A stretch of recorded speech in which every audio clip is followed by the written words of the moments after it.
White হাউসের মসনদে ট্রাম্পের প্রত্যাবর্তনের পেরিয়েছে কেবলমাত্র 6 দিন। এর মধ্যে ট্রাম্পের একের পর এক নির্বাহী আদেশ এবং ওয়ার্ল্ড ইকোনমিক ফোরামে যুক্তরাষ্ট্রকে নিয়ে তার ভবিষ্যৎ পরিকল্পনায় নড়ে চড়ে বসতে শুরু করেছে বিশ্বের বিভিন্ন দেশ। এর মধ্যে রয়েছে উত্তর কোরিয়ার নামও। সাম্প্রতিক সময়ে যুক্তরাষ্ট্র দক্ষিণ কোরিয়ার সম্পর্কের অগ্রগতি ভাবিয়ে তুলেছে পিয়ংইয়ংকে। তাই নতুন প্রেসিডেন্ট ক্ষমতায় আসার সঙ্গে সঙ্গে নিজেদের সক্ষমতার জানান দিতে উঠে পড়ে লেগেছেন উত্তর কোরিয়ার সর্বোচ্চ নেতা কিম জং উন।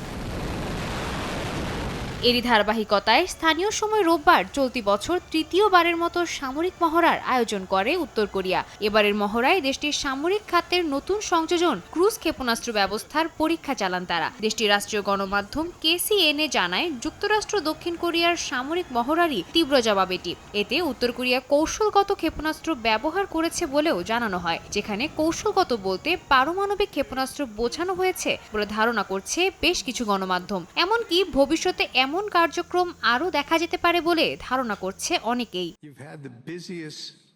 যদিও বৃহস্পতিবার এক সাক্ষাৎকারে মার্কিন প্রেসিডেন্ট ডোনাল্ড ট্রাম্প জানান, তার প্রথম দফার শাসনামলে উত্তর কোরিয়ার সঙ্গে যুক্তরাষ্ট্রের সম্পর্কে উন্নতি হচ্ছিল। তাই এ বছরও তিনি কিম জং উনের সঙ্গে আলোচনায় বসার ইচ্ছা প্রকাশ করেছেন। তবে উত্তর কোরিয়ার দিকে লক্ষ্য করে বেশ কয়েকবার উস্কানিমূলক সামরিক কার্যক্রম চালানোর অভিযোগ এনে যুক্তরাষ্ট্রের প্রতি নিন্দা জানিয়েছে উত্তর কোরিয়ার পররাষ্ট্র মন্ত্রণালয়।